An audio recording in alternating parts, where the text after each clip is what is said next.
New tonight, innocent men sent to prison because of bad science used at the state crime lab. Now, 4 North Carolina men have been freed after it was determined forensic testimony used to convict them was faulty. There could be other cases, but Attorney General Josh Stein has been dragging his feet to identify them. That all started to change after WBTV's chief investigative reporter Nick Oxner started asking questions. I've been waiting for this day for a long time. Willie Grimes spent 24 years in prison for a rape in Hickory he didn't commit. I spent all these years in prison.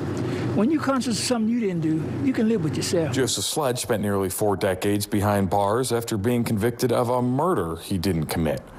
Both men were convicted on bad science from the state crime lab, specifically a process known as microscopic hair comparison. In both men's cases, scientists said their hair matched hair follicles found at the crime scene. DNA evidence later proved that wasn't true. We're talking about cases where innocent people were sent to prison on bad science. And we know that has happened at least 4 times. We know that has happened. If you were able to review these files, all of them, do you think you'd find more innocent men who were wrongfully convicted? I don't know. I know that as long as there's a chance that there's someone, we as a justice system, I believe, have an obligation. Chris Muma runs the North Carolina Center on Actual Innocence. She's been working since at least 2014 to review state crime lab files to find cases where microscopic hair comparison was used and determine whether that led to people being wrongfully convicted.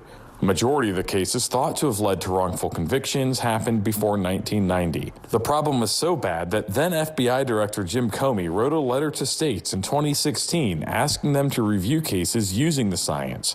But that hasn't happened in North Carolina. I have not received any information on pre-1990 cases. These letters show Muma's been trying to work with the state crime lab and the Attorney General's office, which oversees the lab, since 2014. Muma signed this agreement with the Department of Justice in 2019, where Attorney General Josh Stein said he would take the steps necessary to review the paper files and make a list of cases where the science was used. Muma and her team would review those cases to determine which ones needed a closer look. But nearly 2 years later, Muma hasn't gotten a list of cases, and work to digitize the files hasn't even started. It is very frustrating, but it's more frustrating that they don't want to cooperate in the pursuit of justice. We wanted to talk with Attorney General Josh Stein and ask him why his office is delaying a review of these files.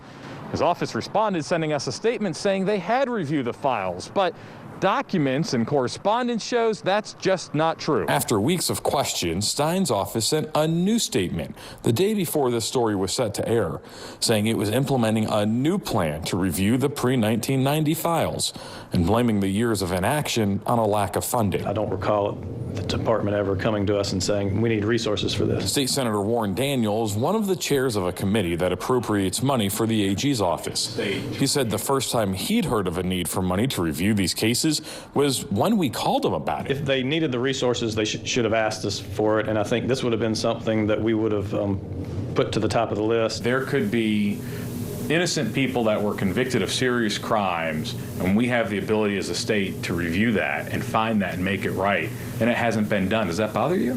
Well, sure it does. I mean, that's why we call it the Department of Justice. It's not the Department of Crime Prevention. After our questions, Daniel says he plans to hold an oversight hearing on the delays.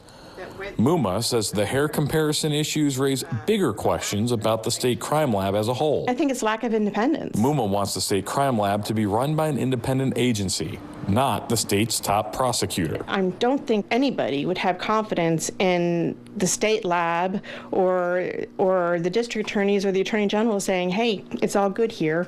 We looked at it and you can just trust us that it's all good. That's not going to bring confidence. Reporting in Raleigh, Nick Oxner, WBTV, on your side. Nick, thank you. Do you have a story you want investigated? Contact our Investigates team at 704-374-3511 or email investigates@wbtv.com.